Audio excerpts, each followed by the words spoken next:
Hello guys, welcome to my channel. So ఈరోజు direct ట్యాక్స్లో capital గెయిన్స్లో exemption series గురించి discuss చేస్తాను. So exemption series అంటే section 54 deal చేస్తుంది. So first of all నేను section 54ని డీటెయిల్గా explain చేస్తాను. సో దానికి రిలవెంట్ ప్రొవిజన్స్ ఏమన్నా ఫర్దర్ సిరీస్లో ఏదైనా వస్తే అదైతే ఒక బ్రీఫింగ్ లాగా ఇచ్చి స్కిప్ అయితే చేస్తాను. అండ్ ఇదైతే ఒక రివిజన్ వీడియో లాగా తీసుకోండి. సో నేను ఎందుకంటే బ్రీఫ్గా ఎక్స్ప్లెయిన్ చేస్తాను. Coming to first one, section 54. So ఈ డీటెయిల్స్ అన్ని మనం తెలుసుకుంటే సెక్షన్ 54 సిరీస్ అనేది కంప్లీట్ అవుతుంది. So first of all section 54, ఇక్కడ ఎస్ఎస్సి ఎవరు అంటే either individual or HUF, and capital gain అనేది లాంగ్ టర్మ్ క్యాపిటల్ గెయిన్ అవుతుంది. సో ట్రాన్స్ఫర్డ్ ఎసెట్, మనం ట్రాన్స్ఫర్ చేసిన ఎసెట్ అనేది హౌస్ ప్రాపర్టీ అవ్వాలి, and residential house property, and acquire చేసేది కూడా రెసిడెన్షియల్ హౌస్ ప్రాపర్టీనే అవ్వాలి. So SSC individual or HUF అయితే ఈ సెక్షన్ 54 అప్లై అవుతుంది. అండ్ వాళ్ళ long term capital gain, so long term capital gain in the sense, long term అంటే ఒక ఇమ్మూవబుల్ ప్రాపర్టీని ఎగ్జాంపుల్గా తీసుకుంటే ఒక 3 years కంటే ఎక్కువ కనుక హోల్డ్ చేసి సేల్ చేస్తే దాని నుంచి వచ్చే గెయిన్ అనేది లాంగ్ టర్మ్ క్యాపిటల్ గెయిన్ అవుతుంది. సో ట్రాన్స్ఫర్డ్ ఎసెట్ అనేది రెసిడెన్షియల్ హౌస్ ప్రాపర్టీ అవ్వాలి, అండ్ ఎక్వైర్ చేసింది కూడా రెసిడెన్షియల్ హౌస్ ప్రాపర్టీ అవ్వాలి. సో ఇక్కడ ఓన్లీ 1 రెసిడెన్షియల్ హౌస్ ప్రాపర్టీని ఎక్వైర్ చేయాలి. మోర్ దాన్ 1 అయితే ఎక్వైర్ చేస్తే కనుక ఈ సెక్షన్ అయితే అప్లై అవ్వదు. సో బట్ ఇంకొక అమెండ్మెంట్ అయితే ఉంది. సో అది లాస్ట్ ఇయర్ వచ్చిన అమెండ్మెంట్ అనమాట. ఇక్కడ ఏంటంటే లాంగ్ టర్మ్ క్యాపిటల్ గెయిన్ కనుక అప్ టు 2 crores ఉంటే, so long term capital gain కనుక అప్ టు 2 crores ఉంటే మనం 2 రెసిడెన్షియల్ హౌస్ ప్రాపర్టీని ఎక్వైర్ చేయొచ్చు, 2 హౌస్ ప్రాపర్టీని ఎక్వైర్ చేయొచ్చు అనమాట. So first of all section 54 అనేది long term capital gain exemption రావాలి అంటే ఓన్లీ ఎక్వైర్ చేసే హౌస్ ప్రాపర్టీ అనేది ఒక హౌస్ ప్రాపర్టీనే అవ్వాలి. మోర్ దాన్ 1 ఎక్వైర్ చేస్తే కనుక ఈ సెక్షన్ 54 అప్లై అవ్వదు. But me long term capital gain కనుక అప్ టు 2 crores ఉంటే మీరు 2 హౌస్ ప్రాపర్టీని ఎక్వైర్ చేయొచ్చు అనమాట. సో టైం లిమిట్ ఏంటి అంటే మనం సేల్ డేట్కి 1 year ముందు లేదా 2 years తర్వాత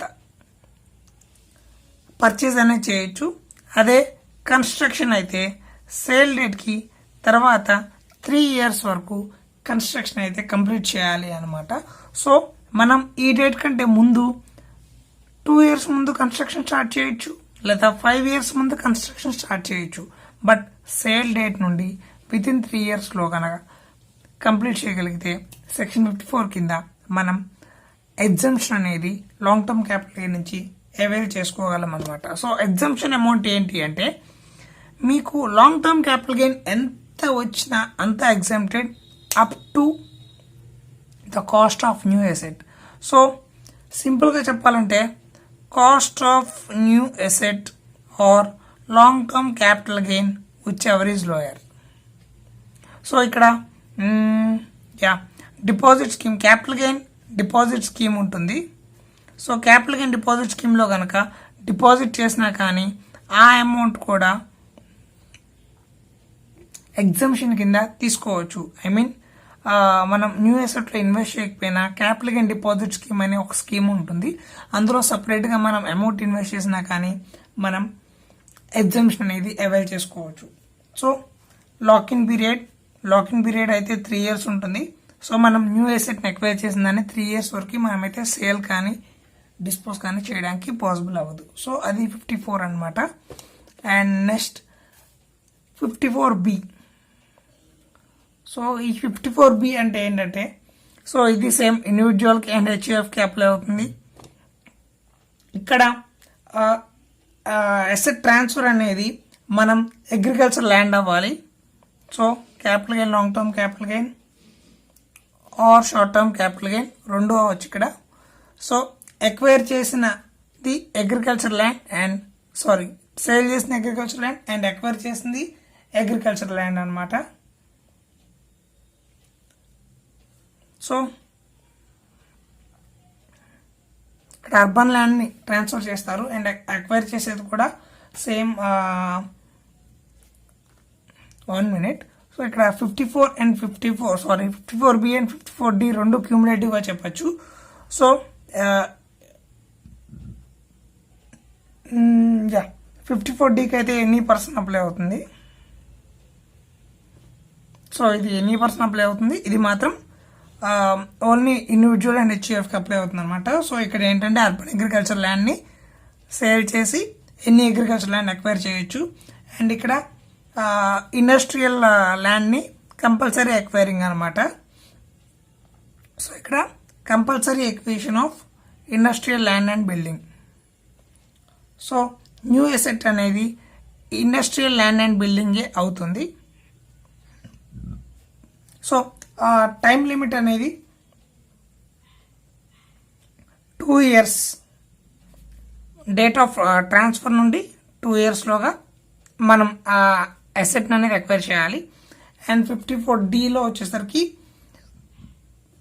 3 yearsలోగా, ఇక్కడ ఇయర్ ఆఫ్ కాంపెన్సేషన్ వచ్చిన డేట్ నుండి 3 yearsలోగా ఎక్వైర్ చేయాలన్నమాట. సో ఇక్కడ కూడా అంతే, same cost of new asset or capital gain whichever is lower ఇదే అప్లై అవుతుంది. అండ్ అమౌంట్ ఆఫ్ ఎగ్జంప్షన్ అనేది ఇక్కడ కూడా సేమ్ అవుతుంది. సో లాగిన్ పీరియడ్ అనేది ఇక్కడ 3 years అండ్ లాగిన్ పీరియడ్ ఇక్కడ అనేది 3 years అనమాట. So next section 54EC. 1 minute. So next 54EC అనమాట. సో ఈ సెక్షన్ ఎవరికి అప్లై అవుతుంది అంటే ఎనీ పర్సన్ ఎవరికైనా అప్లై అవుతుంది. సో ఇక్కడ క్యాపిటల్ అనేది లాంగ్ టర్మ్ క్యాపిటల్ గెయిన్ అవ్వాలి. ట్రాన్స్ఫర్డ్ అసెట్, సో ఇక్కడ ఎనీ ఇమ్మూవబుల్ ప్రాపర్టీ అంటే land, building or land and building etcetera. So 54ECలో మెయిన్ ఏంటంటే ఇమ్మూవబుల్ ప్రాపర్టీ సేల్ అనేది చేయాలి, లాంగ్ టర్మ్ అవ్వాలి. సో ఎనీ పర్సన్ ఎవరైనా అవ్వచ్చు. అండ్ ఇన్వెస్ట్ చేసే ఎసెట్ అనేది RECL or NHAI bonds or power finance bonds. So RECL అంటే rural electrification corporation limited or national highway authorities of India. So ఈ బాండ్స్లో ఇన్వెస్ట్ చేయాలి. అండ్ ఈ బాండ్స్ అనేది సేల్ డేట్ నుండి వితిన్ 6 monthsలో ఇన్వెస్ట్ చేయాలి. సో అప్పుడు మనం 54EC కింద ఎగ్జంప్షన్ అనేది క్లెయిమ్ చేయొచ్చు. అండ్ ఎగ్జంప్షన్ అమౌంట్ అనేది ఇక్కడ క్యాప్ లిమిట్ అయితే ఉంది. సో మ్యాక్సిమం 50 lakhs వరకు వాళ్ళు 1 year మ్యాక్సిమం 50 lakhs వరకు బెనిఫిట్ అనేది తీసుకోగలరు. And same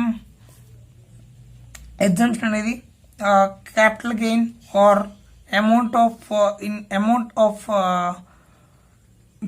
new asset whichever is lower avail చేసుకోవచ్చు. అండ్ ఇక్కడ లాగిన్ పీరియడ్ అనేది 5 years ఉంది. అండ్ ఇక్కడ ఇంకొక పాయింట్, మనం ఇన్వెస్ట్ చేసిన ఈ బాండ్స్ అనేది మనం బ్యాంకుకు వెళ్ళి మార్ట్గేజ్ పెట్టేసి క్యాష్ కనుక తెచ్చుకుంటే అది ఈ బాండ్స్ అనేది సేల్ చేసినట్టుగా తీసుకొని మనం ఇలా మార్ట్గేజ్ పెట్టిన ఇయర్లో క్యాపిటల్ గెయిన్స్ అనేది ఫుల్లీ ట్యాక్సబుల్ అనమాట. సో మినిమం 5 years అనేది హోల్డ్ చేయాల్సి ఉంటుంది. అండ్ 54EC అయిపోయిన తర్వాత 54F వస్తుంది. సో 54F అంటే అనేది SSC individual or HUF. So individual or HUFకి అప్లై అవుతుంది. And long term capital asset అయితేనే అప్లై అవుతుంది. So long term capital gain వస్తుంది. ట్రాన్స్ఫర్డ్ అసెట్ ఇక్కడ any other property other than residential house property. ఓకేనా. So sale చేసిన property అనేది residential house property కాకుండా ఏ ప్రాపర్టీ అయినా అవ్వచ్చు. సో అక్వైర్ చేసే ప్రాపర్టీ అనేది 1 residential house property in India.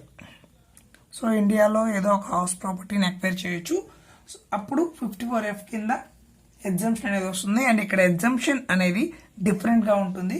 ఎందుకంటే మీరు కనుక ఇన్వెస్ట్ చేసిన అమౌంట్ అనేది, so for example capital gain అనేది ఒక 70 lakhs తీసుకుందాం, అండ్ మీరు ఎక్వైర్ చేసిన ఇండివిజువల్ రెసిడెన్స్ హౌస్ ప్రాపర్టీ అనేది కాస్ట్ ఆఫ్ న్యూ అసెట్ అనేది ఒక 60 lakhs తీసుకుందాం. సో క్యాపిటల్ గెయిన్కి ఈక్వల్గా మీరు ఎక్వైర్ చేసిన అసెట్ అనేది లేదు కాబట్టి ఇక్కడ ప్రపోర్షన్గా తీసుకుంటాం. ఒకవేళ న్యూ అసెట్ కనుక 70 lakhs ఉందనుకోండి, fully exempted. So for example ఇది 60 lakhs అనుకుందాం. సో ఎగ్జంప్షన్ అమౌంట్ ఎలాగా అంటే long term capital gain into cost of new asset divided by net consideration. So ఈ ఫార్ములా యూస్ చేసి మనం ఎగ్జంప్షన్ అండర్ సెక్షన్ 54Fని క్యాలిక్యులేట్ చేయాలి. అండ్ ఇక్కడ కూడా లాక్ ఇన్ పీరియడ్ అనేది 3 years. టైం లిమిట్ ఒకటి మిస్ అయింది కదా. సేల్ డేట్ నుండి ప్రయర్ 1 year ఎక్వైర్ చేయొచ్చు, లేదా 2 years ఎక్వైర్ చేయొచ్చు, లేదా కన్స్ట్రక్షన్ అయితే 3 years. సేల్ డేట్ నుండి వితిన్ 3 yearsలో కన్స్ట్రక్షన్ అయితే కంప్లీట్ చేయాలి. సో 54F అయితే కంప్లీట్ అయింది. And 54G and 54GA. So ఈ రెండు కలిపి ఎందుకు చెప్తున్నానంటే రెండు షిఫ్టింగ్ గురించి మాట్లాడతాయి. సో 54Gలో అండర్టేకింగ్ని రూరల్ ఏరియాకి షిఫ్ట్ చేస్తారు, అండ్ ఇక్కడ సెజ్కి షిఫ్ట్ చేస్తామన్నమాట. సో మ్యాక్స్ ఈ రెండు ఇంచుమించు ఒకేలా ఉంటాయి. ఎస్ఎస్సి ఎనీ పర్సన్ ఎవరికైనా అప్లై అవుతుంది. So long term or short term any అసెట్కి అప్లై అవుతుంది. సో ఇక్కడ ట్రాన్స్ఫర్ చేసేది ప్లాంట్ అండ్ మిషనరీ కనుక ట్రాన్స్ఫర్ చేస్తుంటే plant and machinery, and acquire చేసే ప్లాంట్ అండ్ మిషనరీ కూడా ఎక్వైర్ చేయాల్సిన ప్లాంట్ అండ్ మిషనరీ కూడా ఎక్వైర్ చేసేది కూడా any plant and machinery. And lock in period అనేది ఎక్వైర్ చేసేది టైం లిమిట్ అనేది 1 year from the date of transfer. Exemption amount అనేది same, capital gains or cost of new asset whichever is lower. And lock in period అనేది same 3 years ఉంటుంది. So and last section 54GB. 1 minute. So final section 54GB. So ఈ section ఎవరికి apply అవుతుంది అంటే individual or హెచ్యుఎఫ్కి apply అవుతుంది. So ఇక్కడ asset అనేది long term capital asset and transferred అనేది రెసిడెన్షియల్ ప్రాపర్టీ అవ్వాలి. అండ్ ఎక్వైర్డ్ అసెట్ అనేది, సో ఇక్కడ ఈ ఎక్వైర్డ్ అసెట్ కాన్సెప్ట్ అనేది కొంచెం డిఫరెంట్గా ఉంటుంది చూడండి. సో ఫర్ ఎగ్జాంపుల్ ఎస్ఎస్సి అనేవాడు ఇండివిజువల్ అనుకుందాం. సో ఇతనికి వచ్చిన అమౌంట్ అనేది ఈక్విటీ షేర్స్లో ఇన్వెస్ట్ చేస్తున్నాడు, అండ్ ఇదొక స్టార్టప్. సో ఈ ఈక్విటీ షేర్స్లో ఇన్వెస్ట్ చేస్తే సరిపోదు. ఈ స్టార్టప్ అనేది ఈ స్టార్టప్ కంపెనీ అనేది ఈ అమౌంట్ని తీసుకెళ్ళి ప్లాంట్ అండ్ మిషనరీలో ఇన్వెస్ట్ చేయాలి. సో ఈ ఇన్వెస్ట్మెంట్ అనేది within 1 year from the date of subscription. So ఇక్కడ ఏదైతే ఈ మణికంఠ అనే పర్సన్ ఇన్వెస్ట్ చేశారో ఈ డేట్ నుండి వితిన్ 1 yearలో ప్లాంట్ అండ్ మిషనరీని ఎక్వైర్ చేయాలి. అండ్ ఇతను ఇన్వెస్ట్ చేయడానికి కూడా టైం లిమిట్ ఉంది. సో అది ఏంటంటే due date of return filing. So due date of return filing ఈ లోపల అతను ఇన్వెస్ట్ చేస్తే, అండ్ ఇన్వెస్ట్ చేసిన డేట్ నుండి వితిన్ 1 yearలోగా ఈ స్టార్టప్ అనేది ప్లాంట్ అండ్ మిషనరీ ఎక్వైర్ చేయాలి. సో అప్పుడు మనం 54GB కింద ఎగ్జంప్షన్ అనేది క్లెయిమ్ చేసుకోగలం. సో టైం లిమిట్ ఏంటి? టైం లిమిట్ అనేది ఇది. సో రెండు కలిపి ఇక్కడే కవర్ చేశాను. తర్వాత ఎగ్జంప్షన్ అమౌంట్ ఏమవుతుందంటే మనకు వచ్చిన క్యాపిటల్ గెయిన్స్ 54Fలో డిస్కస్ చేసాం కదా. సో అలా ప్రపోర్షనట్గా ఎగ్జంప్షన్ అనేది అప్లై అవుతుంది. So capital gains into cost of new plant and machinery divided by net consideration. So exemption amount అయితే అలా అప్లై అవుతుంది.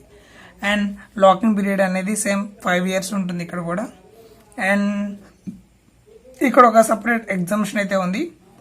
సారీ కనిపించట్లేదా. సో లాకింగ్ పీరియడ్ అనేది 5 years. ఇక్కడ ఒక ఎగ్జామ్షన్ ఉంది. కంప్యూటర్ అండ్ కంప్యూటర్ సాఫ్ట్వేర్కి అయితే లాకింగ్ పీరియడ్ అనేది 3 years అప్లై అవుతుంది. అండ్ ఇంకేమి డిస్కస్ చేయాలి. స్టార్టప్ కంపెనీ అంటే వాళ్ళ టర్న్ ఓవర్ అనేది, సో ఇక్కడ startup company turn over shall not exceed 25 crores and inter ministerial board of certification నుండి ఈ కంపెనీ అనేది సర్టిఫై అయి ఉండాలి. సో బేసికలీ సెంట్రల్ గవర్నమెంట్ అనమాట. అండ్ ప్లాంట్ అండ్ మిషనరీ అని చెప్పుకున్నాం కదా. సో ఈ ప్లాంట్ అండ్ మిషనరీ అనేది ఆల్రెడీ 100% డిప్రిసియేషన్ క్లెయిమ్ చేస్తున్న అసెట్ అయితే అయి ఉండకూడదు. అండ్ ఆఫీస్ ప్రిమైసెస్లో అయితే అయి ఉండకూడదు. ఇన్స్టలేషన్ ఆర్ వర్కింగ్ అనేది ఫ్యాక్టరీ ప్రిమైసెస్లో అవ్వాలి. అండ్ వెహికల్ అవ్వకూడదు. అండ్ అవుట్ సైడ్ ఇండియా నుంచి ఆల్రెడీ అవుట్ సైడ్ ఇండియాలో కనుక యూజ్ చేస్తుంటే అది second hand plant and machinery అయితే అవ్వకూడదు. Second hand plant and machinery. So eligible company in the sense మామూలుగా కంపెనీస్ యాక్ట్ ప్రకారం ఇన్కార్పొరేట్ అయి ఉండాలి అండ్ ఎలిజిబుల్ బిజినెస్ చేస్తూ ఉండాలి. సో స్టార్టప్లో కండిషన్స్ ఏవైతే ఉన్నాయో అవన్నీ సాటిస్ఫై చేయాలి. అండ్ మెయిన్ థింగ్, ఈ ఎస్ఎస్సి అనే అతను అట్లీస్ట్ 25% షేర్ క్యాపిటల్ని హోల్డ్ చేయాలి ఆ స్టార్టప్. So that's it. కొంచెం వీడియో అయితే లెంత్ అయింది. సో ఇక్కడ టైం స్టాంప్ ఇవ్వడానికి ట్రై చేస్తాను.